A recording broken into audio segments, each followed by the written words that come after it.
Without further ado, I'd like to introduce the speakers on this panel, starting with, to my right, Alessandro Bellantoni. He's at the Open Government Partnership, and he's Director for Policy and Partnerships, concentrating on enhancing open government initiatives, from what I understand. And his role involves galvanizing global and national efforts through collaborations with governments, civil society, and thematic partners to foster policy reforms that reflect current needs and opportunities. And you were a little bit with us at the OECD before joining OGP. I'm going to keep you for last, that way I can switch to French. Frank, there's Silvana. Please, we're just starting the introductions. Sorry about the intense security that we have at the OECD. So Frank Brown, he's the director of the Anti-Corruption and Governance Center at CPE. He's introduced innovative anti-corruption initiatives. There's the Anti-Corruption Rapid Response Program, and the Integrated Compliance Program, and he'll tell us a little bit more about that later. But before his tenure at CPE, you were a journalist, Frank, for 15 years, I believe, primarily at the Moscow office of Newsweek, but also covering significant conflicts and topics across various regions. To his left is Silvana Carrion Ordinola. She's a public attorney in Peru, and she has worked notably on the Lava Jato case. She brings over 23 years of expertise in economic criminal law and a significant time spent in the private sector, I understand. So you worked at the Ombudsman Office before as an advisor in the Peruvian Congress, dealing with corruption investigations in ANCASH, among other things. And you have also contributed to the OECD's efforts because you joined the Peruvian delegation to the OECD, Peru being an accession country to the OECD and a party to the Anti-Bribery Convention. To my left, I have Julia Wallace, who some of you may have seen in previous panels this week. She's the Deputy Editor-in-Chief at OCCRP, where you manage and edit major investigative work, such as Suisse Secret and the Pandora Papers, notably. Some of you might have heard of those. You've got as well a long background in journalism in Southeast Asia, including for the New York Times and Al Jazeera, covering issues including the Khmer Rouge Tribunal, but also as an enterprise editor in Phnom Penh. Et finalement, et on va vous voir si l'interprétation marche, à ma gauche, j'ai Alexandre Lerêtre et David Gendreau, qui sont les réalisateurs de deux documentaires que certains d'entre vous ont peut-être vus sur l'affaire Airbus et l'affaire Alstom. Et que si vous n'avez pas vu, je vous encourage vivement à voir, d'autant qu'il y a des sous-titres en anglais sur les deux, donc pas d'excuses. Et donc, ils ont notamment une spécialisation sur les vidéos d'entreprises liées à la conformité et à la cybersécurité. Donc, je vous remercie tous d'être là aujourd'hui. Et je vais commencer en français, puisque ma première question est effectivement pour Alexandre et David. On va parler effectivement du journalisme d'investigation, mais le journalisme a aussi joué un rôle très important en mettant en lumière des scandales de corruption, comme en France, en tout cas, l'affaire Alstom et l'affaire Airbus, et du coup, en éduquant le public sur l'impact que ça peut avoir, sur la manière dont ça peut fonctionner. Mais parfois, on sait que les journalistes travaillent dans des environnements qui ne sont pas forcément propices à la liberté d'information, soit qu'il s'agisse véritablement de menaces, ou alors juste de difficultés à y accéder. Et donc, ce que je voulais vous demander, c'est, dans vos documentaires, vous explorez souvent les thèmes de la sécurité nationale et de la corruption. Et est-ce que vous auriez, par exemple, une situation dont vous pourriez nous parler qui aurait été particulièrement difficile, la manière dont vous avez géré soit les difficultés, soit les risques encourus, et peut-être si vous avez des suggestions sur ce que les gouvernements ou d'autres parties prenantes pourraient faire pour améliorer cet état de fait. Oui, exactement. Bonjour à tous. Oui, alors nous, on a travaillé sur des affaires où les faits de corruption étaient déjà établis par les autorités de poursuite, en l'occurrence, soit le département de la justice américain, soit le Serious Fraud Office britannique, soit le parquet national financier français. Donc, il n'y a pas eu de difficulté à connaître les faits de corruption, ils étaient déjà établis. En revanche, ce qui a été très compliqué, c'était de retracer la chronologie et les différentes perceptions des acteurs. On entend lutte contre la corruption, beaucoup d'entre vous entendent quelque chose de très bien et bénéfique, comme la majorité du public.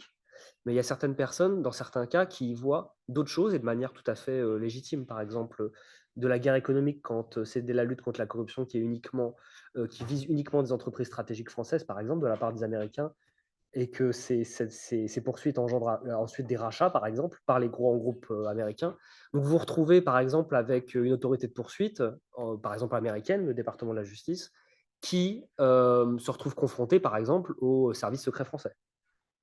Et donc là, en fait, la difficulté, elle est en fait de comprendre les points de vue des différents protagonistes, à l'épreuve de la mémoire, par exemple, aussi, des différents protagonistes, de la façon dont ils veulent s'intoxiquer les uns les autres, volontairement ou pas, la manière dont ils veulent nous intoxiquer, nous.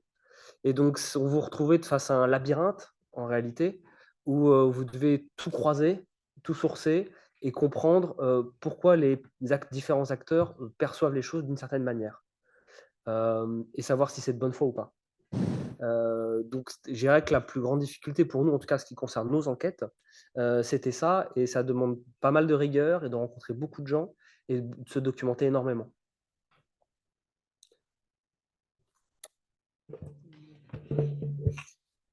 Oui, effectivement, il y a toujours, en fait, il y a souvent le risque, quand on enquête sur ce genre de sujet d'être instrumentalisé, en fait. Quelqu'un qui va vous répondre dans le cadre d'une affaire où la corruption peut se trouver instrumentalisée par plusieurs parties prenantes dans un cadre, presque géopolitique finalement.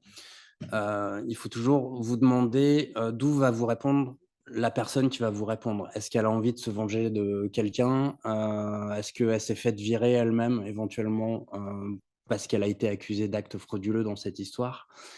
Il y a toujours ce risque en fait de se retrouver au milieu d'une espèce de vendetta où finalement quelqu'un va, vous contacter, vous donner des informations, mais ça va surtout, être une manière de vous utiliser, journaliste, finalement, pour régler des comptes. Et souvent, dans les enquêtes de ce genre, il y a souvent des gens qui ont envie de régler des comptes et qui prennent la parole.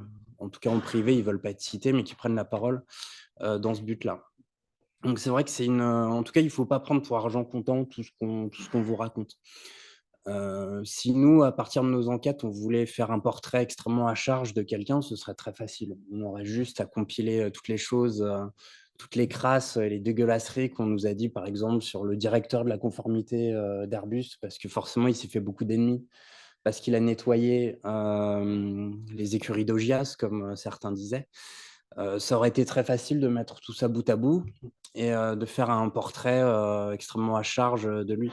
La question qu'il faut se poser, c'est quelle est la personne, d'où vient la personne et quel est son parcours et quel est son intérêt là-dedans. Donc il faut toujours essayer vraiment de se mettre à distance, donc c'est un petit peu compliqué. Il faut pas seulement voir beaucoup de gens et croiser les sources, mais il faut aussi bien connaître leur environnement, leur écosystème. Pour enquêter sur Airbus, il faut par exemple comprendre un minimum comment fonctionne, Airbus. C'est une entreprise, assez ancienne, qui a un historique, qui est très compliqué, qui a plusieurs, filiales et plusieurs branches, qui a plusieurs nationalités qui sont en rivalité à l'intérieur.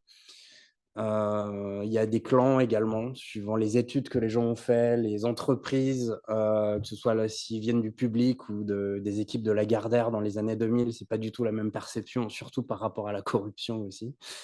Hem Donc voilà, c'est vrai que comme disait David, il y a aussi tout un travail en amont. Nous, on a regardé ce qui s'est passé les 20 ou 30 années qui précèdent, l'affaire qu'on a travaillée, parce qu'il faut aussi comprendre un petit peu comment oui, dans quel écosystème les gens baignent, en fait, pour mieux analyser ce qu'ils disent. Parce que sinon, si vous prenez tout ce qu'on vous dit au premier degré, la moindre rumeur, la moindre, médisance vis-à-vis de quelqu'un, ça peut être compliqué. Donc je dirais que, voilà, comme disait David, la principale difficulté, c'est de remettre tout ça, bien en ordre.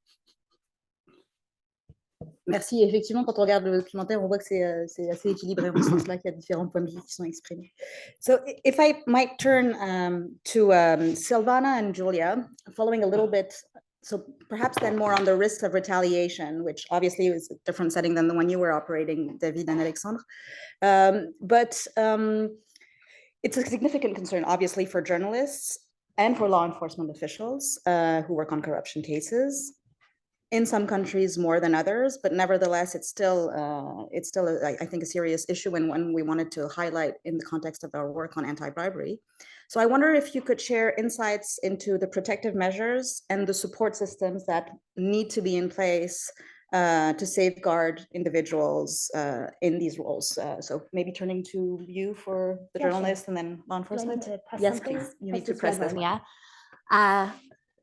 Okay, yeah. So for those who are not familiar with OCCRP, the Organized Crime and Corruption Reporting Project, I think it's important to mention that we are a network more than just an organization, and that's really relevant to this question. I think we, instead of being kind of a top-down hierarchical journalism organization, we try to kind of create lateral connections between different journalistic outlets that cover corruption in different countries.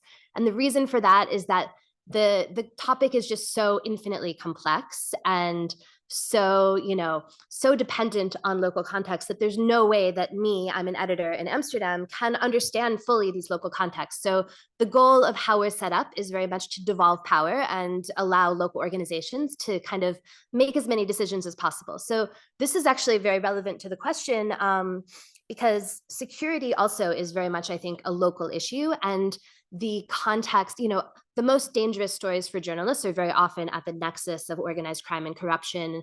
When you're picking around at a story that involves, connections between politicians and organized crime figures, that's a very, very dangerous area. When you're looking at a story that involves, a politician who's got ill-gotten gains and has acquired assets, perhaps for himself or his family, that's very, very dangerous. I think, psychologically, a lot of people who do this kind of thing think, well, this is my stuff, this is my life, this is my family, like, don't touch it. And this is very, very dangerous. But it is totally dependent on the local situation. And I sitting in Amsterdam, have no hope of fully understanding the security context in Serbia or Russia or the Czech Republic, as well as a local journalist. So our fundamental approach is to move security into the hands of local newsrooms and local organizations. We do a lot of training of our local editors to make sure that they understand like best practices and basic principles of how to protect yourselves.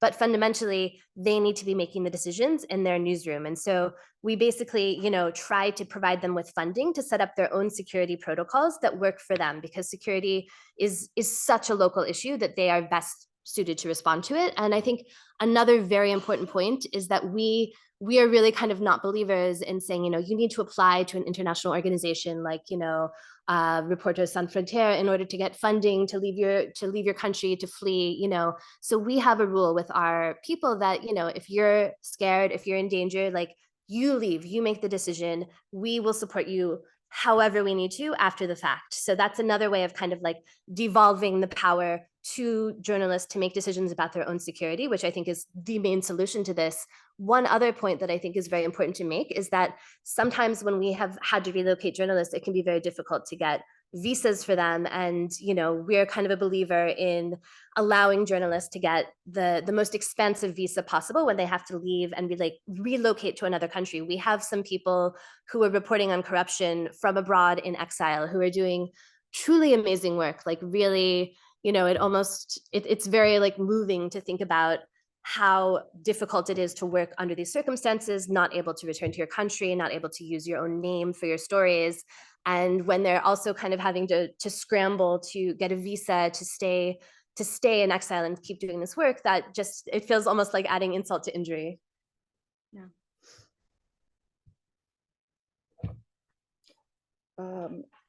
Yes, the measure of protection for the journalists is item very important. So, a system for protection of whistleblowers of corruption, organized crime, and drug trafficking should be created. Okay, yeah. Okay, should be created or strengthened, and journalists should also have the possibility of being protected by the system. At the same time, mechanisms for anonymous complaints of corruption and organized crime need to be disseminated and strengthened. In the Lavajato case, from my experience, there have been some journalists and witnesses who have been killed in some countries in the region. If a journalist reports harassment or threats to freedom of expression, the state has a duty to protect him or her. while effectively investigating and punishing the practice. Likewise, it is important that there be more agile and effective mechanisms so that these complaints can even reach supranational bodies so that they in turn order states to protect these people more intensively and effectively. In the Latin America region, it has been seen that journalists or witnesses have died despite having denounced all these facts, since defense mechanisms are not activated quickly. Support systems as a specific area within the police of the country so that they can carry out the work of protecting journalists who are threatened or who suffer some pressure would be important to be implemented. There would also be a need for a more active presence of international press organizations or associations when there is pressure against a journalist in a particular country. So some effective protection measures of international organizations must be implemented more quickly, and that protection mechanisms be more widely disseminated among countries. For example, in 2012, the United Nations developed a participatory plan to implement the global strategy for the protection of journalists, which is how the United Nations Plan of Action for the Safety and Protection of Journalists was born. Actions such as awareness raising, policies formulation, reporting, monitoring, among others, are included in this plan. According to the UNESCO Observatory of Murdered Journalists, 1,614 journalists have been killed since 1993, of which 33 belong to 2023. We see, for example, journalists who are threatened during protests or journalists who receive threats of denunciations for the work they do. It is also important to raise public awareness of the scope of the work carried out by a journalist. Thank you both. Now, both of your organizations, Julia and Alessandro, you operate in complex and sometimes, or through your networks, or very opaque environments. So how in practice do you foster collaboration with local journalists or activists, because you're also at the threshold of the civil society and journalism world? Could you maybe explain how you strategize to deal with certain restrictions, what has proven effective, or on the contrary, what has proven ineffective in the systems which you operate? And maybe I'll turn to Alessandro first, if that's okay. Good morning, and thank you very much for having us here. Obviously, for me, it's a pleasure. I've worked in this organization for many years, and I know the importance of promoting integrity and anti-corruption for the OECD. And now at the Open Government Partnerships, what we are trying to do is to connect this global conversation to local level. And to your point, some of you might know at the heart of the Open Government Partnership lie the Open Government National Action Plans. These are plans that are developed by public officials and civil society organizations together to reform the public sector, inspired by the principles of transparency, accountability, and participation. So you can imagine that in these action plans, the role of journalists and the importance of topics that are relevant for the way journalists operate at the country level are fundamental. Yesterday, I was hearing the director of the Financial Affairs Directorate of the OECD, who started his intervention by saying that corruption kills. And this was a metaphor about how it kills institutions by eroding their capacity to provide services, how it kills democracy at large. But in fact, when we talk about journalists, this is not a metaphor. Actually, corruption does kill journalists in their work by exposing important stories. Last year, I was looking at the International Federation of Journalists. More than 100 journalists were killed. Many of them were investigative journalists. So for us, bringing those concerns in the action plans of the OGP is a priority, and we do that by favoring their participation in the co-creation of these plans, Examples are very, very specific. Mongolia included a commitment on media freedom. Montenegro has a commitment on protection of persons reporting corruption. So this participation of journalists in the development of these action plans allows them to prioritize and lobby for changes in the policies, in the laws, in the protection mechanisms that are fundamental for them to survive and to do their work effectively. So I won't say there's a magic pill that allows us to operate in difficult environments. Obviously, it very much depends, but I would highlight a few things we do.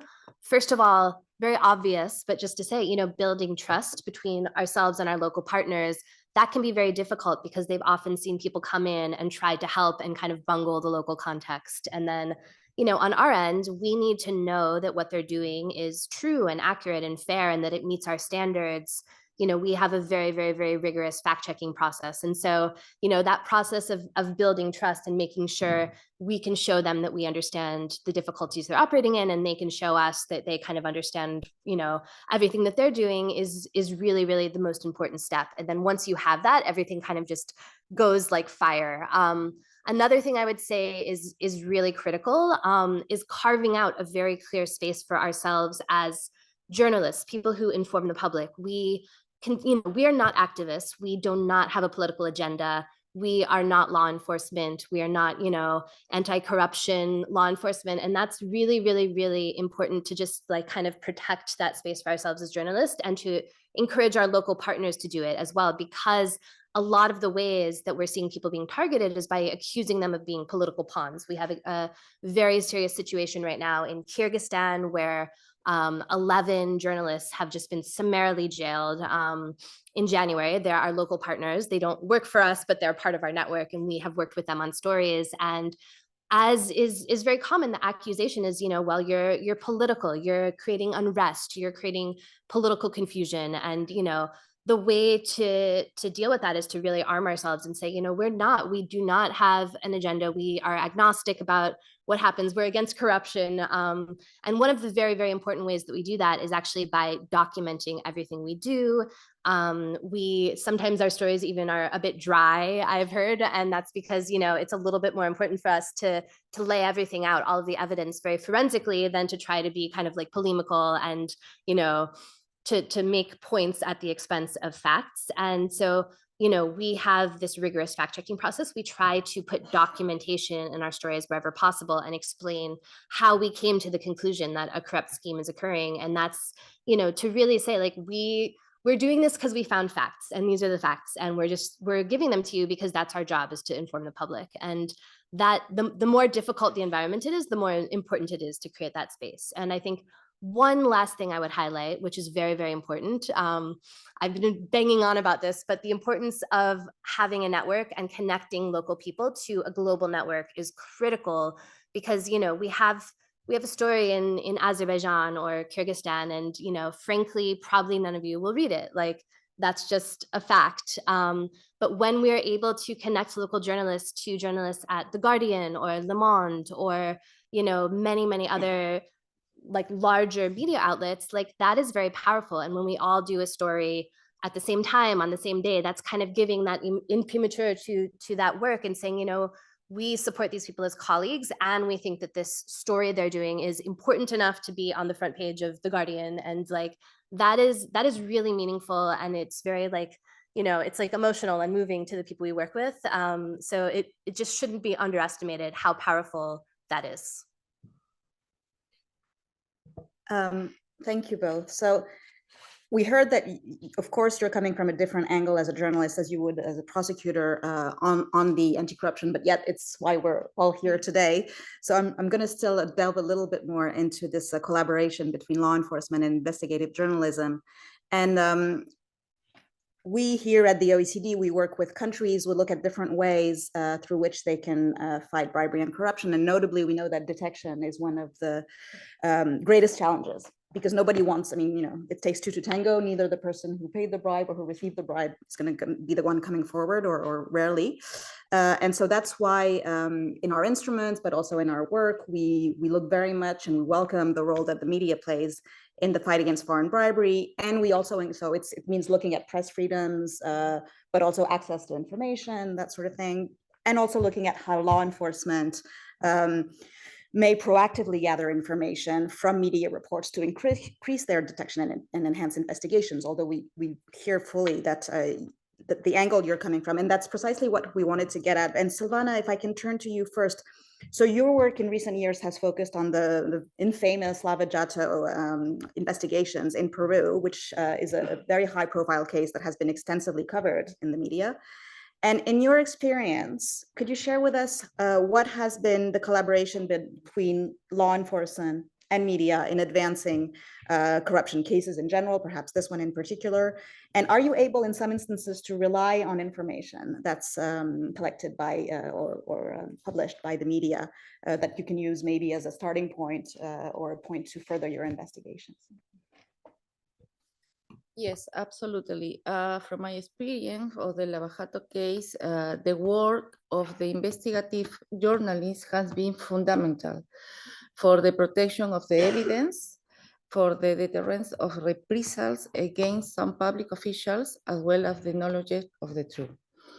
To uncover cases of the small media or grand corruption, an implicit and informal alliance is developed between journalists and the authorities in charge, the authorities in charge of enforcing the law. This tacit or implicit alliance is not written in any law or document, obviously, but it develops in practice because the interests of both coincide. The interest in disclosing the information with the interest in an effective sanction. On the hand, the authorities seek to make citizens pay attention to the cases of corruption they are in charge of, since they affect various extra-procedural interests of a political and economic nature, among others. You know, Lava Jato case is a case that is transversal for politician, economic people. So there is always the risk that the other authorities or other invisible powers that maybe stop or boycott such investigation or prosecutions. That's where they turn to journalists so that the public can find out what's going on with the case. And that, in a way, slows down or makes more evident any external attempt to boycott the research. Making this public is in some way a way of protecting the case from attempts by other extrajudicial powers to slow down investigation.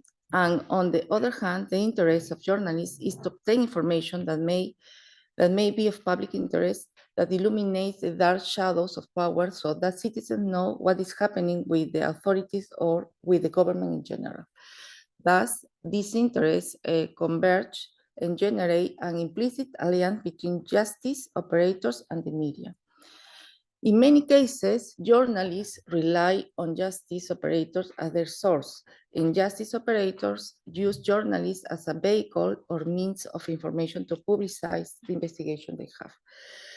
Regarding the trust in the information generated by journalists, by the authorities, it seems to me that is reliable. From my experience in the Lava Jato case in Peru, the work of investigative journalists has been crucial for developing of several pieces of information that have ended up being useful for justice operators. First, because this information is published in media with a certain trajectory and prestige, even in some independent portals that are recognized, as well as by journalists who have a certain prestige in all that gives some support to the information. Second, because of the quality of the information provided. Many of these reports that come out with this information are solid at the journalistic level, which generated a certain confidence in the information due to the way in which the report has been worked. And third, because obviously it is not something that is exhausted only in the report or the news, but the authorities have to make the respective corroboration based on that information. But the only fact that this information is now and is public thanks to the work of investigative journalists is a huge advance to know the truth. In Peru, for example, much of the information of the Lavajato case has been developed by investigative journalists who work in parallel with or in anticipation to the authorities of the justice system. For example, the route of the bribe money that has been paid has been known, as well as information regarding other companies or businessmen who have been linked to the Odebrecht company for the payment of bribe. Information on other politicians linked to this corruption scheme and how they operate to obstruct investigations, among other things. Much of this information has come from other countries, especially Brazil, and investigative journalists have formed collaborative networks with their peers in other countries to be able to publish reports together or with information from them, and that has been able to reveal much of what we know now. Thank you. And then perhaps from your experience and maybe concrete cases, how do you see investigative journalism impacting? Sorry, oh, sorry, I didn't know. We can't do both at the same time. How can it impact not only investigations, but also perhaps in the long run, and again, sort of with your partly TI experience, how can it impact policy changes, perhaps as well? Okay, so this is like a very, I would say it's an uneasy topic for journalists. It's not a totally comfortable topic, you know, how do we collaborate with law enforcement? Because, you know, as I was saying in the last answer, the truth is that we don't want to. It's very, very important for us to not be seen as, you know, just an arm of law enforcement, because then you kind of lose your protection. Your only protection as a journalist really is that you're here to inform the public. And that's really important to us. So, you know, sometimes we'll have law enforcement come to us and just say, you know, well, why don't you just give all the tips to us? Because like, we can do it. We can prosecute it. That's our job. You know, why would anyone come to you and not to us? And, you know, that's very antithetical to the way journalists think, I would say. And it feels very, very strange for us to want to do that. At the same time, like, everyone wants their work to have an impact. Everyone wants their work to actually be seen by people who can do something about it. So there's this kind of like real dilemma we have. The solution that we thought of at OCCRP is to create something that we call the Global Anti-Corruption Consortium, or GAC, which is a bit unfortunate, but it's a work in progress, the acronym. So basically, we have a partnership with Transparency International, and we're growing to kind of include other civil society organizations. And this is a kind of, you know, it creates a firewall between us as the journalists and activists who are working to kind of get impact out of our work. So as journalists, we really focus on doing the stories.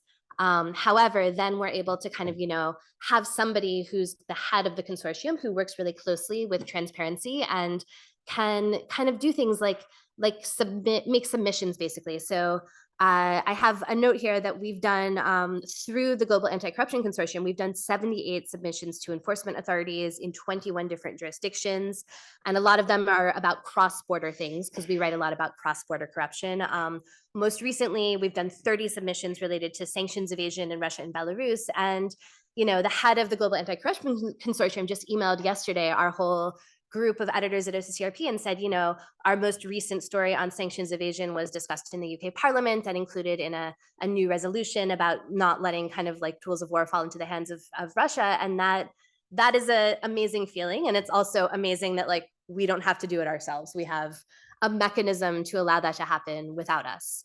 In terms of policy changes, to be honest, that's a tougher one. I would say that policy changes often kind of come down the line from law enforcement actions, but also we have kind of done a lot of work more recently around policies related to access to information. And I think this is an area where journalism can have a very, very big impact. I'm not sure who followed it, but there was a big kind of controversy around ultimate beneficial ownership registers. And there was a pretty devastating European Court of Justice decision, and I think it was in November 2022, that basically said, you know, that said, you don't have to do this. It's a privacy invasion. And we kind of came together with a lot of colleagues from a lot of different news organizations right away, banded together and kind of began to investigate what was going on here, what was going on with the person who brought the case. And I think this kind of work can ultimately really, really raise awareness about the importance of being able to access this kind of information and, you know, ultimately lead to policy changes, I hope. Thank you. And indeed, access to information is a topic that I know we looked at in a couple of our jurisdictions with countries. I remember South Korea with the press clubs and not all the journalists being able to be in the press clubs and therefore access the same sort of information. So that was an interesting angle as well. Alexandre et David, peut-être je vais vous demander votre perspective sur les tensions éventuelles qu'il peut y avoir entre les perspectives des autorités répressives et les perspectives des journalistes, y compris dans le cadre de vos documentaires, de ce que vous faites, et comment vous arrivez à concilier les deux. Et est-ce que ça pose, enfin, je sais que vous êtes surtout sur des enquêtes qui sont terminées, mais est-ce que ça peut poser des problèmes en matière de protection des sources, si vous avez une perspective sur ce Non, pour le coup, on n'est pas directement en compétition avec les autorités répressives, donc on n'a pas eu ce problème-là. Et puis pour ce qui est de la protection des sources, nous, on est vraiment le plus précautionneux qui soit possible, donc c'est-à-dire qu'on n'enregistre jamais les gens, sauf s'ils nous le demandent, mais c'est rare que quelqu'un vous demande d'avance d'être enregistré. Donc on n'enregistre pas les gens, même pas et surtout pas en cachette. On n'est vraiment pas dans cette culture de faire de la caméra cachée ou de l'enregistrement comme il est parfois coutume de le faire dans le monde du reportage ou du documentaire. Pour des raisons éthiques qui nous regardent, mais aussi pour des raisons pragmatiques, c'est que si on faisait ça, on serait totalement grillé dans ce genre de milieu. Et donc, il n'y a plus personne qui nous recommanderait pour rencontrer des sources. Donc, nous, on fait extrêmement attention à chaque fois établir une confiance maximale avec nos sources, parce que c'est souvent des gens qui sont, je dirais, très stressés, très inquiets, parfois à la limite de la paranoïa, parce qu'il y a toutes ces histoires d'accords de confidentialité que toutes ces sources ont pu signer. Et qui font qu'évidemment, s'ils se faisaient prendre la main dans le sac par leurs employeurs ou ex-employeurs, ils perdraient absolument tout ce qu'ils ont. Donc c'est vraiment très important de construire cette confiance-là avec nos sources. Et on pousse le vice jusqu'à même ne plus se souvenir nous-mêmes de la vraie identité de nos sources. C'est-à-dire qu'on donne des pseudonymes rigolos à tout le monde, on refait des verbatims à l'écrit, en prenant des notes, on tape à la machine tout ce que nous disent les gens et ensuite on remet ça bien au propre, on expurge toute forme de mention qui pourrait ramener à la vie privée ou à la vie professionnelle de nos sources. Ce qui fait que là, si vous nous demandiez qui nous a dit telle ou telle chose, on peut vous ressortir le verbatim qu'on a gardé quelque part, mais on ne pourrait pas se rappeler vraiment du nom de la personne ou quoi que ce soit. Donc voilà, nous, on essaye de protéger au maximum nos sources. Après, comme je disais, on n'a pas eu de... On n'a pas eu de conflit ou de rivalité avec les autorités répressives à ce sujet-là. Par contre, les autorités de poursuite entre elles peuvent avoir énormément de méfiance. Alors, pas forcément vis-à-vis des sources, mais plutôt vis-à-vis de l'information. Par exemple, le département de la justice et le parquet national financier ont travaillé de concert sur l'affaire Airbus pour établir des faits de corruption. Ils se sont échangés des millions de documents, mais tous ces documents étaient filtrés de manière extrêmement précautionneuse par le parquet national financier, parce qu'ils ne voulaient pas donner au département de la justice américain des informations militaires ou qui engageaient vraiment la sécurité économique de l'entreprise au département de la justice, parce qu'ils avaient peur qu'ensuite ça atterrisse dans les mains des concurrents d'Airbus, et en l'occurrence Boeing. Donc là, je dérive un petit peu la question, évidemment. Je la décale, mais entre autorités de poursuite, il y a aussi, c'est pas le monde rose des bisounours, quoi. Parce qu'il y a, encore une fois, dans la lutte contre la corruption, il y a d'autres choses aussi. Il y a d'autres choses, il y a un environnement qui est à prendre en compte, et une culture différente qui est à prendre en compte, et parfois des méfiances qui est à prendre en compte. Voilà. Oui, non, absolument. Et du coup, on se retrouve confronté à la nécessité de lutter contre la corruption, mais en même temps, qui peut rencontrer d'autres intérêts. Tout à fait. Même si maintenant, en 2024, il y a davantage, je pense, comment dirais-je, de cohésion derrière cette idée qu'il faut lutter contre la corruption, plus que quand moi j'ai commencé dans le domaine et où on me disait que j'étais bien gentille, mais que c'était comme ça qu'on faisait. Bref, mais oui, après, clairement, rien n'est, faut pas être manichéen, rien n'est tout blanc ou tout noir, et il y a d'autres intérêts qui rentrent en jeu. Going back to English, trying to find my notes in both languages. So we've mentioned the transnational nature of corruption, the transnational nature of several networks that are represented here. And this is a question where I haven't nominated anyone. So it's really whoever wants to take it, you're very welcome. But I wanted to ask you if you have any further thoughts on how international collaboration between journalists, civil society, law enforcement, maybe even the broader governments can be improved to tackle the pervasive issues that surround corruption and bribery more effectively. So any volunteer for that one? I mean, it's kind of our core business, so I feel So like go I have ahead. to. But listen, I actually wanted to mention an example that involves the OCCRP, which was not prepared in advance. So I very much agree what you were saying before, that journalists are not necessarily the typical stakeholders when we are talking about policy reforms or their implementation. So sometimes an intermediate organization like the OCCRP is really key. An example I have that was a collaboration between the Open Government Partnership, them and others, was the Financial Transparency and Integrity cohort of the Summit for Democracy. In that context, which was supported by the OGP together with many other governments, the role of the OCCRP was really key in putting the spot on the role of professional services as enabler of corruption, and especially where the governments need to try to address the loophole in their legislations that actually allow that to happen. Now, obviously, this knowledge, this awareness, and the specificity of this mechanism couldn't have reached the cohort without intermediation of an organization that has a very direct contact with journalists on the ground, that investigates those things and denounce them. But through these global coalitions, those elements have been transformed into a policy debate that hopefully will lead countries to commit in policy reforms. So I think more and more things like that need to happen on the one hand. On the other hand, and that is not up to me to say, but I think that contexts like the multi-stakeholder forums that every OGP country has to establish at home. The forum is a place where civil society and public officials meet to discuss policies and reforms that then become the action plan. Their participation in that forum somehow, I think, needs to be strengthened. I'm not here to tell journalists how to do it, but I think through association of journalists or through maybe journalists that are less directly involved in investigation, but somehow their presence in the conversation at national level need to be felt and need to be there, because their role in promoting access to information, beneficial ownership, reflections about freedom of speech, civic space, all these key topics for open government reforms is fundamental and should probably be improved in any possible way.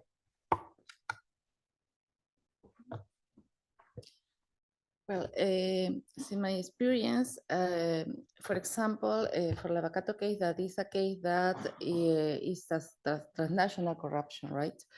It was very important that the journalists, Peruvian journalists, made a near relation with the journalists of Brazil. Journalists of Brazil that investigate Lavacato in that country share a lot of information with the Peruvian journalists in order to discover what happened there in that country, and then how the same scheme operates in Peru. So that was very important, the cooperation between journalists in order to advance with the investigation. Also, it was very important for this kind of transnational bribery. Obviously, the cooperation between the law firms, right? International cooperation between the law firms in order to share in a formal way the information. But I think it's very important for this kind of cases. David mentioned that it's very complex to investigate cases where it involve many companies from different countries. For example, in Lavacato case, you you find a company from different countries and maybe a road of money from different other countries also, like offshores, and maybe in some specific banks where the money transit by there, right? So for that, it's very important that the investigative journalists work together with the law enforcement, but at the same time, the international cooperation is very fundamental for this kind of investigations. Okay, Frank, you might have think I had forgotten you sitting on the side, but I haven't. So you initiated your career as a journalist. You're now working in anti-corruption and governance reform. So in your view, what is the impact of investigative journalism on exposing corruption, but also on fostering accountability and driving reforms in these fields? And perhaps you can tell us a few words about CPA's work on anti-corruption messaging in that context, which has also had an impact. Thank you, France, and thanks for the invitation to speak. So just by way of context, yes, I began my journalistic career as a copy boy, which is the lowest form of journalistic person. So you're essentially in a newsroom doing errands. This was at the New York Times, so it was wonderful exposure to that world. And then from there, I spent 20 years as a journalist in different capacities, mostly reporting on crime. So that experience has helped me a lot as I moved on to a second career with the Center for International Private Enterprise and the anti-corruption unit there, because we often work with investigative journalists. And our NGO is a development organization, and we focus on strengthening democratic institutions around the world. And we also get government funding, not just US government, but Swedish funding and German funding and British funding. So all that makes it quite difficult to manage investigative journalists often, because we're navigating those different constituencies, but then we're also working with investigative journalists who have an allegiance to the truth, to serving the public good, and really see their work, in my experience, as a vocation that transcends all these different management structures and sources of funding that I have to worry about. So that creates a whole host of challenges, but it's been, for the most part, a really solid relationship, and it fits into what we have is a program called the Anti-Corruption Rapid Response Program. We started in 2016 based on our experience in Ukraine. And what we try to do is when there's a change in government typically, or some sort of inflection point around the world, often involving an authoritarian regime that has fallen, we try to move in very, very quickly to bolster civil society, to keep the momentum going so there's no backsliding. And so I'll give you three very quick examples of that. And I would add too, that one part of our model is to have a policy reform element. So we're very explicit about that. We do the investigative journalism, but then there's always, we're hoping, an outcome that results in policy reform. So our first intervention was in the Gambia, following the fall of Yahya Jammeh, the dictator there from 1996 to 2017. And in that case, we reached out to OCCRP, the co-founder Drew Sullivan, and he introduced OCCRP as OCRAP, because that's what people say when they encounter somebody from OCCRP. So, but immediately he sort of transmitted this wonderful kind of cowboy-like, but quite responsible approach to the work. And so we worked with him in the Gambia to use materials that local partners had dug up to do a whole series on the excesses of the previous regime, with the aim of creating outrage in a very targeted way. And then we work with civil society organizations to take that outrage and try to transform it into policy reform. Sometimes it worked, sometimes it didn't, but it was a really instructive sort of first effort. The second place we went to was Sudan after the fall of al-Bashir. And that's obviously a much larger country, much more sophisticated, and also much more dangerous. So in that instance, the efforts were more modest because we had to factor in the risk, the security situation. So we supported a journalistic collective. And then we did some really fascinating work around the gold trade. And the gold trade there, because it's tied up with Russian interests, in that case with the Wagner Group, feeds into the military's dominance and all these sort of corrosive elements that suppress democratic movements within Sudan. That was useful experience, but ultimately failed. It didn't work, but we learned a bunch of lessons from that. And then finally, most recently, after the war, after the Russian invasion of Ukraine in February of 2022, we immediately started thinking about what the consequences of the sanctions would be. And inevitably, when you have sanctions, you have smuggling.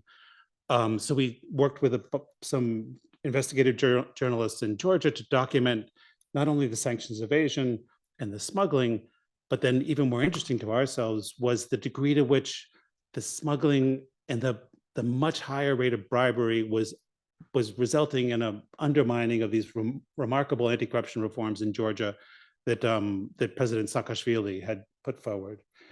And what we're seeing there, and this is all quite recent, is that because there's been such an influx of new money coming from the illicit smuggling and sanctions evasion, you have tremendous pressure on government officials in Georgia, especially in the resort areas along the Black Sea, to tinker with land reform or the way that land is permitted so that hotels and all these sorts of things could be built. And so you're seeing a significant backsliding on the anti-corruption reform, which is very impressive in Georgia. And that's a story that's not told often. The journalists took significant risks to document it. And it's given us a new sort of twist on how we can use promote our democracy agenda by working with investigative journalists, which sometimes is not readily apparent. So in a nutshell, that's what we do. Yeah. Thank you. And if I can follow up with a question to the panel, again, no direct victim here, although I have a few ideas who I could pick on if no one volunteers. But do you think there's beyond, so we've talked, or I've asked you a lot of questions about detection, about advancing cases, but do you think there's also a role for the media in raising public awareness about corruption and bribery?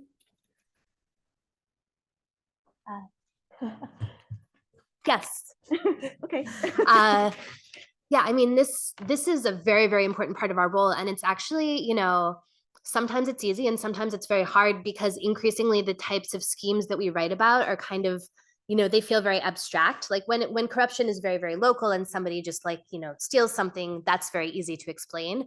But when it involves, as it does increasingly, you know, shell companies and obscure jurisdictions, you know, having, you know, a guy in Cyprus open a company for you in the British Virgin Islands, and then that you know, something happens in London, that feels hard even for me to explain to you guys, much less, you know, a large number of people who might not fully understand how sophisticated and insane this is.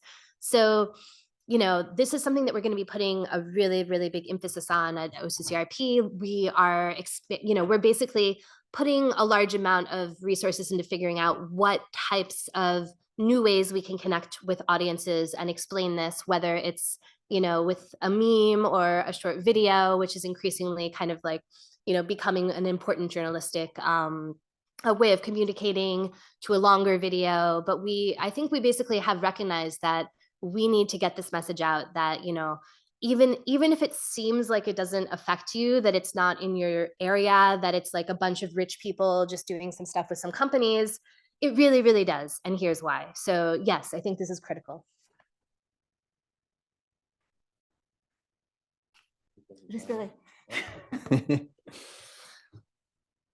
Alors, nous, ça aura peut-être l'air un petit peu plus cynique, mais ce dont on s'est rendu compte, c'est que déjà les films qu'on avait faits, qui certes abordent des affaires de corruption, mais montrent aussi tous les enjeux un peu, toutes les arrière-pensées stratégiques qu'il y a derrière. Ça avait beaucoup intéressé les entreprises elles-mêmes, alors que ce n'était pas nécessairement le but. D'ailleurs, nous, évidemment, quand on avait fait notre premier film sur l'affaire Alstom, on voulait surtout prévenir l'opinion publique française, le grand public. Et on s'est rendu compte que beaucoup d'entreprises, parfois de très, très grosse taille, des boîtes du CAC 40 même, s'emparaient de nos films pour en faire des objets pédagogiques, pour les diffuser à leurs collaborateurs, à leurs employés.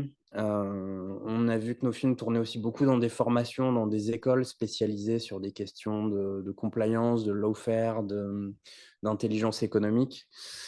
Et il y a pas mal aussi d'administrations françaises même qui utilisent nos films. en particulier les services de renseignement qui nous ont dit clairement s'en servir aussi pour former des nouvelles recrues. Et donc, il y a enfin, en tout cas, nous, on pense vraiment que par l'audiovisuel, par la médiatisation, on peut vraiment sensibiliser effectivement tout un tas de gens sur ces questions-là.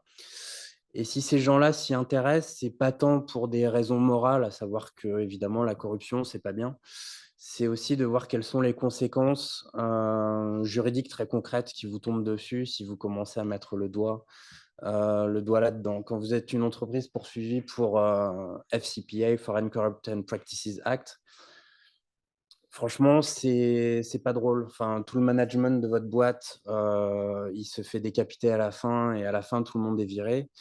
Vous avez des enquêtes internes extrêmement difficiles qui peuvent s'étaler sur plusieurs années, qui peuvent être très intrusives, qui peuvent être souvent mal vécues par les employés eux-mêmes, qui peuvent compromettre en tant qu'entreprise vos informations stratégiques. Nous, ce qu'on montre dans nos films, c'est voilà, c'est vraiment toutes les externalités négatives que, en tant que personne morale, vous allez vous prendre dans la tronche si vous faites de la corruption. On va pas forcément aller sur le terrain moral de dire c'est mal, ça fausse le marché ou ça finance le crime organisé. Évidemment que tout cela est vrai, mais nous, déjà, c'est pas notre angle. C'est pas qu'on invalide ce point de vue, au contraire, c'est évidemment le cas. Mais notre angle, c'est vraiment celui de la guerre économique. Et je pense que si les législations évoluent, notamment avec la loi Sapin 2, on sait que les gens qui ont rédigé la loi Sapin 2 en France, qui sont des lois enfin, de mise aux normes anticorruption extrêmement fortes, c'est pas uniquement là non plus pour des raisons morales, parce qu'il s'agissait de faire le bien, c'était aussi des raisons stratégiques, des raisons de défense économique. Et ça peut aussi être un bon moyen finalement de faire évoluer les pratiques, c'est tout simplement de montrer que enfin, que c'est très, très chiant, de se retrouver dans une affaire anticorruption avec 3 autorités de poursuite au niveau mondial, qui durent 5 ans et vous prenez, 3 000 000 d'amendes de dollars ou d'euros à la fin. Ça, les gens comprennent très, très bien. Ils se mettent vite aux normes aussi quand ils ont compris ça. Tout aussi bien que enfin voilà, le crime organisé, évidemment, c'est concret, mais c'est un peu comme le réchauffement climatique. On a l'impression aussi que c'est quelque chose de lointain, par ailleurs, qui nous on se dit: «Oui, peut-être, c'est mal de faire telle ou telle chose», mais ça ne nous touche pas, au fond, de manière, directe. Une enquête interne, vous avez 5 cabinets d'avocats étrangers qui viennent chez vous pour fouiller tous vos documents. C'est tout de suite beaucoup plus concret et à notre petit niveau, nos films, ils ont permis de faire comprendre aussi ça à beaucoup de gens qui se rendaient pas forcément compte de ce qu'ils risquaient, quand ça arrive, quoi. Voilà. Il faut sensibiliser. De toute façon, je pense qu'il y aura forcément plusieurs leviers à s'engager sur cette lutte. Ça peut être une éthique ou ça peut être effectivement des considérations beaucoup plus pragmatiques d'avoir la trouille.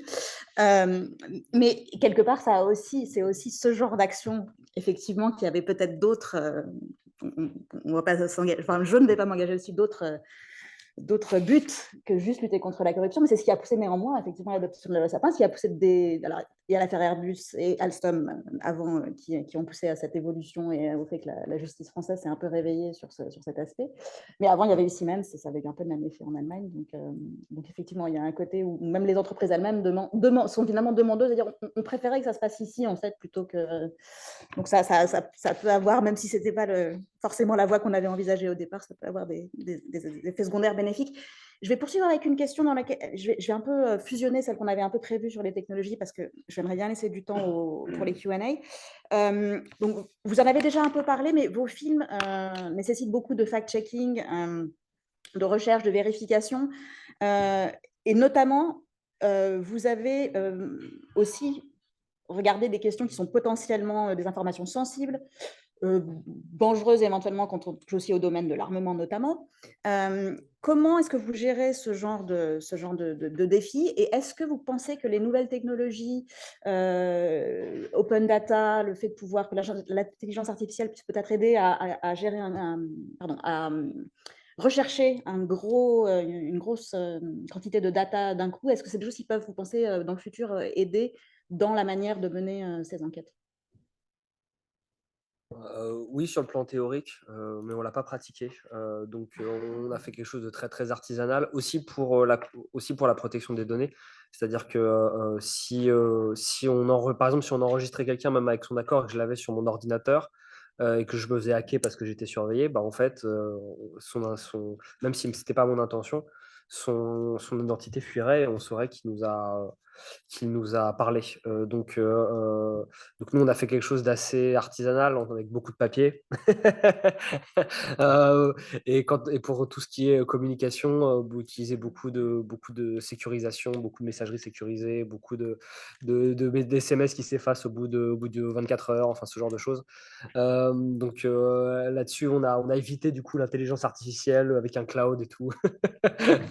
On a proscrit ce genre de méthode pour justement, y compris effectivement des documents auxquels on a eu accès et auxquels on ne devrait pas avoir accès. Bah oui, on les a pas scannés, on les a pas mis sur Google Drive, hein. Voilà. Donc voilà. Et puis après, pour l'utilisation de ces documents, bon, il y a aussi dans les chaînes de télévision, vous êtes confronté à beaucoup d'avocats, comme pour comme les entreprises. Donc évidemment, s'il y a des documents que vous ne pouvez pas utiliser, vous avez 3-4 avocats qui vont vous le dire. Et on comprend pourquoi. Donc voilà. Donc après, il ne faut pas que les avocats vous terrorisent au point de ne plus rien dire, ce qui peut être un problème dans les chaînes de télévision. C'est-à-dire que le moyen le plus sûr de ne pas avoir de problème, c'est de ne pas faire de film. Bon, effectivement, bon, après, c'est un équilibre à trouver. C'est-à-dire que parfois, les chaînes sont tétanisées, il faut leur faire comprendre que oui, bah, dans ce cas-là, faites pas de film. Donc, il y a un équilibre à trouver, mais évidemment, le but, c'est pas non plus de mettre totalement en danger le diffuseur, en l'occurrence, par exemple, Arte ou LCP, quoi. Voilà. Merci, thank you very much. So I apologize to my fellow panelists. I'm going to leave the last question we had aside because I want to leave some room for Q&A. And I'm looking at, I already warned Alessandro, but I'm looking at Julia, who is also concerned by that question. First of all, I was remiss at the beginning in saying that we have online participation. So people who are listening to us online, you're welcome to ask questions in the chat. We have my colleague Alejandra, who's helping me build this panel, but also moderate the session. But right now, I'd like to open the floor for questions and answers to our panelists. If you can briefly introduce yourself, if you're comfortable with that, and to let you know, to let us know, sorry, who you are. Yes, please go ahead. You need to press the red button, please. Good morning, Maria Concepcion. I'm representing a board member of Sembrando Sentido, an NGO that looks at corruption, transparency and accountability in Puerto Rico. Question is for the journalists, but also for OGP. As a former journalist, I feel like a lot of the burden on the transparency and accountability work falls on us, but we're not compensated. You know, the work requires a lot of funding. I recently was able to lead some recovery work for a humanitarian organization in the Caribbean region. And I was very strategic in making sure that I would re-grant to promote investigative journalism. And we were able to do that in order to really cover what a transparent and equitable recovery, disaster recovery looks like. I want to hear a little bit about what are the needs of that organizations like yours have working with journalists, not only providing security, but also providing that platform, the web platform, the data mining, the training, the moving resources throughout the clouds and whatnot. What are the resources do you need? And in a time where I feel that foundations aren't really granting you directly for this type of work, it's the impression I'm getting. So I just want to hear a little bit about that because you need work. So from the journalists and also OGP. Thank you. Yeah, I mean, I in a way you covered it. We do have a lot of expenses. I would say, you know, what's really resource heavy is, as you mentioned, data. We have a big data platform we call Aleph, and part of the way we work is to just kind of collect a large amount of data, like, you know, company data, stuff like that, with the idea that if we get enough of it, we'll begin to see patterns and begin to kind of like, you know, we'll be able to cross-reference things. And it works very well, but also it is incredibly expensive to maintain that. And We're working kind of with a coalition of other investigative journalism outlets and NGOs to kind of try to see if we can come together to find some solutions for just how incredibly expensive this is. Relocating people who are in danger is very, very expensive because you kind of have to do it forever and you're very committed to that. It's not like you just do it for a day and then the danger is over. So that's another thing that's really, really expensive. And another thing, which is I guess like a little bit wonkier, is that it's a lot easier generally to find funding for like very specific programs than to get core funding. And yet it's often, you know, it makes sense because in a way, like our whole thing is about devolving power, but also we do have a lot of kind of like core functions that need funding. Like, you know, we hire a security specialist, you know, we have a lot of journalists who have been targeted with spyware like Pegasus that can like read everything you're doing. And, you know, so what we do is we hire some like really, really good security people centrally who can help everyone in our network. So these kinds of things are very expensive and require kind of like a little bit of core funding that can be really, really difficult to find. I have so many things to say that I was searching things to give you the details because this is super important. So let me structure the things I wanted to say. So as a platform, DGP, we deliberately are not an actor at domestic level. So we get funding for our work to promote also these topics that I said, but only for global actors, from global actors for global work, but we promote direct funding to our members, civil society in particular, at domestic level without competing, so that it's very clear our message, local actions, local actors, local funding. So that's one thing. At the same time, at global level, we really push for exactly what you were saying. So by chance, 2 weeks ago, I was here at the OECD.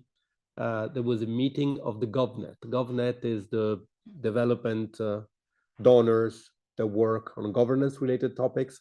The topic of the day was media environment. The OECD has just approved a new recommendation on media ecosystem. And in that recommendation that we support and are using, one of the aspects is to increase funding for journalists and directly from donors to independent media at country level. Now, unfortunately, I was looking for it. I don't remember the statistics, but the statistics is shocking. Sort of 2% of all direct donors' funds don't go directly to local media. All the rest is channeled through layers of intermediaries. So in fact, journalists and local media receive a very small percentage of donor-related funds. So we try to advocate for exactly what you said at the global level as much as possible. Third, this is a bit indirectly related, but I think it's really what the future should look like. In France's current action plan for DGP, which was launched yesterday, one of the commitments is to create a category, which is called, in English, I would say, citizens participant. So when they engage with citizens and civil society in national consultation or participatory practices, these people will have a recognition that this is a social duty, which will allow them to get days off that are paid, compensations, etc. So it opens really the door, I think, for a recognition that when activists, journalists, citizens engage on public good, especially with public authorities, they should be supported also financially and in other means. So many fronts, but the topic is important and is very central in our work. So thank you for the good question. Thank you. Please. Ian Foxley. I'm here to speak as an individual and also as the CEO of Parhesia, which is a charity that gathers together research on whistleblowing in order to affect policy to better protect whistleblowers. I'd like to put out that from the individual lived experience as a whistleblower, and I'm delighted to see David and Alexander here because they came looking for me to be in the documentary. And thank you for doing that. Investigative journalists have a number of different functions which are terribly important to the whistleblower. And I know that you, Julia, have said that you don't act for activists. You like to retain your independence. That's great, but you need people to come to you to talk to you. And unless whistleblowers are protected much more than they are at the moment, your source of information, it won't dry up, but it won't be as ready as you would like it to be. Investigative journalists give the individual a ready ear. The first thing that somebody wants is somebody to listen to them. And not everybody wants to listen to the bad news that they bring. But journalists actually, even from an independent point of view, are a ready ear. And they have an informed opinion because they've heard other people, they've heard other bad things, and therefore can go to a process of validation based on having heard similar stories and having looked at motivations, and you have a kind of sense about what you're hearing and how valid it is. And that gives an element of vindication to the individual, which is terribly important emotionally and psychologically. Secondly, investigative journalists can act as a force multiplier because it's normally a battle between the individual and an organization, be it public or private. And investigative journalists bring a resource which the individual doesn't have. You may have the initial piece of information, but you can't track down all the other relevant bits, as in what David and Alexander did. They went back through the history of the project and dug into corners that as an individual, A, you don't have access to, and B, you don't have the time and the money to be able to do it. But you guys do, because it's what you're about and what you're paid to do. And you can pressure government, whether you like it or not, by raising the story. You can pressure government and you can pressure law enforcement agencies to actually prosecute, especially when there are high global strategic political pressures which governments want to look after their own people, their own companies, etc., and are reticent in taking action, especially when they've been complicit to the corruption in the first place. The last thing I want to do is actually put in a word of warning to the individual, and that is you cannot trust all journalists. Even journalists have their own politics, they have their own stance, they have their own agendas. And as the individual, you have to form your own base of trusted journalists. And over the past 13.5 years, I have a coterie of people I will talk to, and people come and talk to me and say, who can I talk to? And I take them to them. And there are certain people I will not go to because I don't trust them anymore. They've let me down and they've let others down. So the word of warning is not all journalists are good journalists for you. Find your trusted ones or talk to someone who has trusted them. So I would put it to you that there is a role for you, a role that hasn't been mentioned, and that is to help whistleblowers gain improved protection going forward. Because I've just completed a PhD on why people don't blow the whistle. And the main reason is fear of the retribution that comes to them for doing so. And secondly, the sense of futility. There's no point in blowing the whistle if nothing will be done and all you get is being crushed. So continue to act as our force multipliers. Thank you. Thank you very much, Mr. Foxley. Indeed, there's a whole angle as well about the issue of media ownership and how that can also influence on investigative journalism, which we didn't tackle today. But before I take the next question, is there anybody who wants to react to these points on this side of the table, or should I just take the next question? Yeah, Nicola Bonucci. Thank you. My name is Nicola Bonucci. I'm a private practitioner, but I've been working at the OECD for 26 years.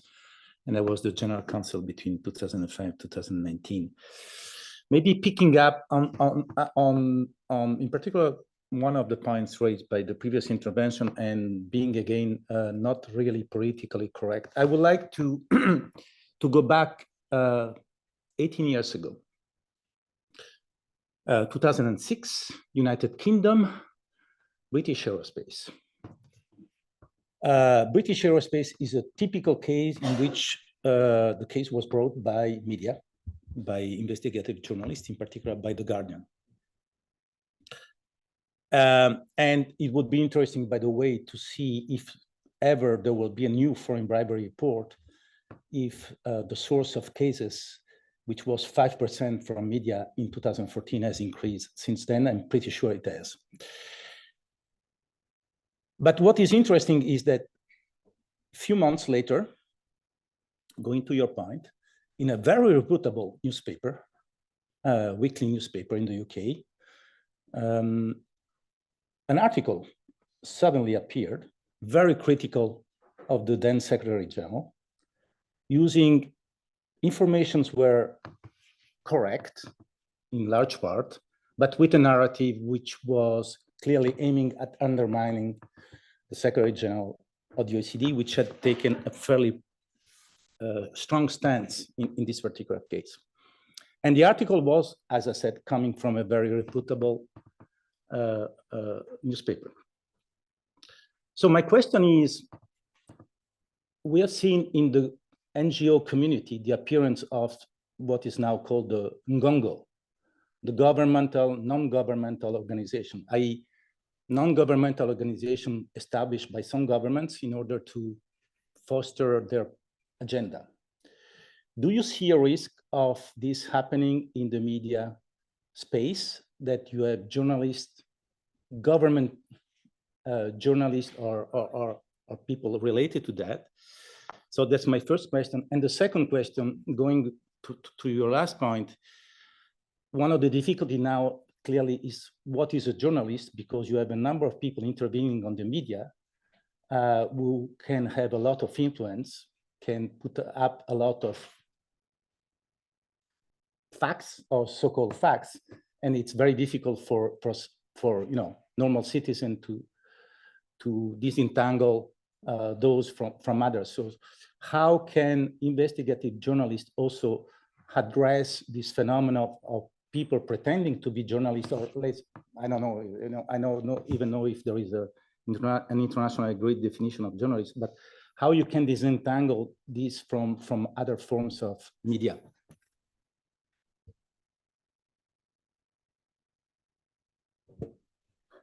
Oh, hi, Nicola. It's a pleasure to answer to your very good and very difficult question. I only will answer the part on what we like to call uncivil society. And these are civil society organizations that play different roles. They can be government owned or government friendly, could also be foreign governments funded, acting in other governments. Unfortunately, the options are many, and they are being very, very disruptive of the civil society community. So this is a very critical issue to be addressed in the open government community. There was a moment where participation was synonym of democracy, period. And nowadays we see that this is much more complex. There is also a trend in which, for example, religious organizations are using NGOs to advance religious agendas, which are not per se problematic, but they become problematic if the funding behind this organization overrepresent the topic in relation to the broader reality in the country, and that kind of pollutes the conversation. So this is a super complicated topic. What the community is doing, and I can quote Chile, for example, in the Anti-Corruption Commission in Chile, now there is a reform of the NGO sector, which focuses on transparency of the NGO sector. So we are kind of putting the lens not only towards governments, but towards civil society as well, saying if we expect governments to be transparent and accountable, civil society also needs to be transparent and accountable. So it's happening. People are becoming aware of the issue, and they are becoming aware of the fact that you need to know who you're talking to. Maybe a legitimate actor, but if there are interests behind, be them from a government, from a foreign government, for a company, those need to be explicit. But I also want to warn of a problem, because the European Commission has also done a lobby regulation recently that looks at this from a lobbying perspective. But then there is also another danger behind that, exaggerating on that, putting enormous administrative responsibility to small civil society organizations that often don't even have the money to cover their own salaries, etc., could also be a dangerous path, because it would undermine the vitality of civil society, their capacity to advocate for their issues, etc. So I don't have a solution. What I can say is that you're right, it is a topic. It has to be discussed. Ideally, it should be discussed with the stakeholders so that we can find solutions that are appropriate and commiserate to the danger, and that we preserve the honesty and integrity of the sector to make it an important part of the democratic life of a country. So thank you for this question. Yeah, just to add that this is, I guess I have different I'm of two minds about this. On one hand, you know, we have lived this problem at OCCRP in a lot of the countries we operate in. You know, media has been increasingly falling into the hands of oligarchs and powerful people. And for example, like our colleague in Serbia, Stefan Dojcinovic, is running the top investigative media outlet there. And then at the same time, you know, there are a dozen Serbian tabloids who report on everything he does. And you know, he's been on the front page of many tabloids because the media, the mainstream media, is more or less captured by the state there. And we've seen similar issues in Hungary where, you know, the media has really been very consolidated recently. And, you know, last year, I think, you know, all the state media and the state kind of aligned media published the same story at the same hour that, you know, pushed a very particular agenda that really hurt our colleagues there. So it's a big problem and we're looking at it. At the same time, it's a really tricky issue because I'm not the impartial arbiter of truth. I don't really believe personally that there is, you know, that we can say as journalists, we are the good people and they're not, and nothing they do is correct, even though maybe that's the case, you know, but it's very difficult when you're living in the moment to know. And so maybe this is idealistic or naive, but I think the solution is to kind of to do your best and let the quality of your work speak for itself to some extent. We had a story a couple of weeks ago about a guy who's kind of a Russian aligned guy in the United States called Igor Lopotyonok, who's working with Oliver Stone, the film producer, to basically do a lot of documentaries about how great various dictators are. And we went to him with questions and we said, we're journalists and we're writing about this and we're curious about this and we'd like to interview you. And he said, oh, well, I'm a journalist and I'm investigating you now. And he recorded the interview that he did with us. It was a very aggressive interview. And then he posted it online with some cuts. And then he produced it turned out he had a media outlet, which we didn't know about. It's very, very obscure. And it's supposedly, you know, edited by somebody who's based in the Donbass. And he was like, you know, here's my investigation about you. And we were like, what do we do about this? This is a bit awkward, you know? And then we said, okay, like we do nothing because his media outlet is not very good. I think it's very apparent to anybody who really looks at it that it's not good work, that it's not well written, that it's not substantiated, that it, you know, it doesn't seem right. And, you know, we have then produced our own story, which is professional, which gives him a chance to respond, which has documentation attached. And that's all we can do, but that's actually a lot to be able to do that. It's, you know, it takes a lot of work. And I think that shows in the final product that you put out. So, you know, that's all we can do. And I think maybe that's enough in a weird way. Thank you. I'm Emil Senov, exile-based activist, or you can call me like journalist or human rights defender. My question is related with some hopeless countries, not members of OECD, but somehow OECD covering our countries. We are part of this Istanbul anti-corruption agenda. And to be honest, like you mentioned about problems with developed state and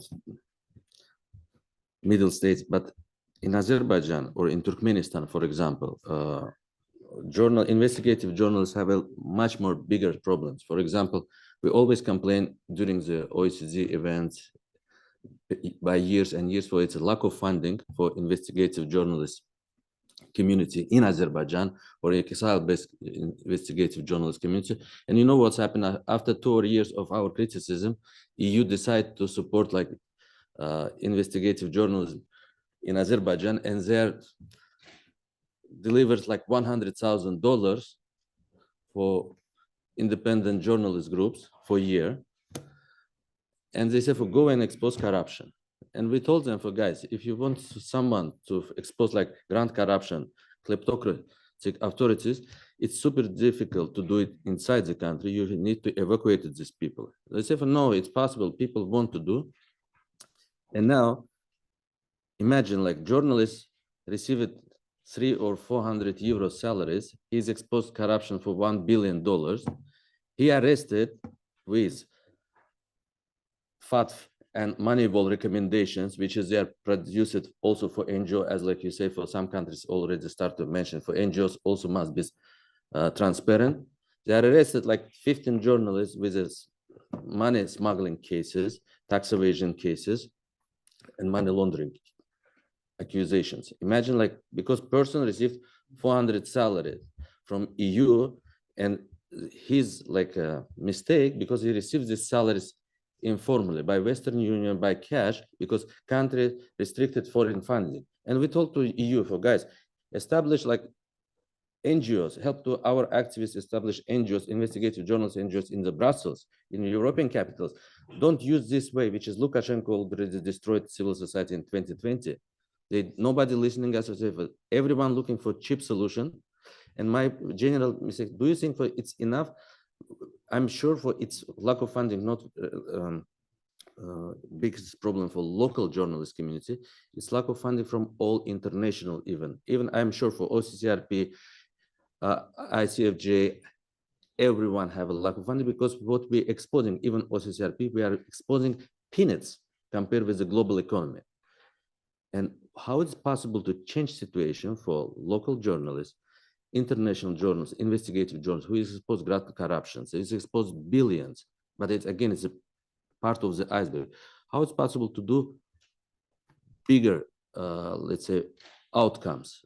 Because what I saw for many donors, they are only doing like some kind of visibility. And in some countries, in Azerbaijan, imagine like 15 journalists arrested, many donors, I would love to say, namely like even NHZ, European Endowment for Democracy, State Department, European Commission, they are after leaving these journalists alone without even support, without support of their families. And how is it possible to effectively and sustainably operate this work? I would like to hear maybe your recommendations on what we need to do.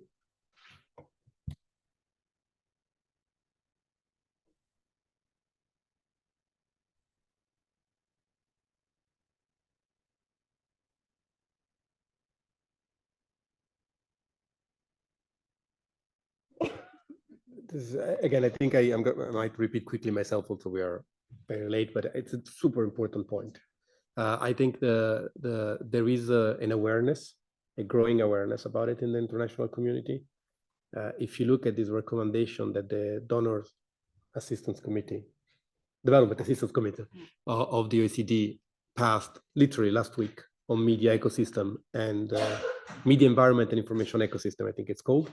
It calls all donors to increase direct funding to journalists and independent media. Actually, it's to increase overall funding for the media sector and direct funding to journalists and media. So, I mean, I'm not an expert on this topic. What I've seen being there is that there is acknowledgement that this is the way forward. So if maybe we could end with, I mean, obviously from a recommendation to practice, it's always a bit of a long way, but I think one of the strengths of the OECD Development Assistance Committee is that the people that sit in the committee are actually the people that then go home and disperse the funds. So there is a direct link between their conversation and the decision that is being taken, which is maybe sometimes less direct in other contexts. So I think you're raising a good point. It's good that you keep on raising it. I think at the global level, this is well taken. It's clear, and hopefully it will have an impact that people will feel in their real life soon. Thank you. And maybe to complement with a few words, I would agree with you that I think it's the issue is emerging still. A lot of you here in the room are familiar and have probably dealt with it for many more years. From the anti-corruption, more law enforcement angle that I'm more familiar with, in 2021, we adopted a revised recommendation that's broadly about bribery. And for the really first time, we had a more significant mention of the media, but still it's quite limited. And yesterday I was speaking with the former chair who was saying the next recommendation we do God knows when that will be, but it will be about investigative journalism and anti-corruption. So there's going to be a link. You're talking about the Development Assistance Committee and their work with developing countries for sure, but there's probably also work to do, including on topics that were raised here today about fake news, media influence, including in countries that are maybe not concerned so much by the DAC. So it's only the beginning. Well, we hope it's only the beginning of this conversation. We too with the OECD are looking for resources to pursue that work. So we hear you as well on that issue, although it's not our lives that are in danger, recognizing that.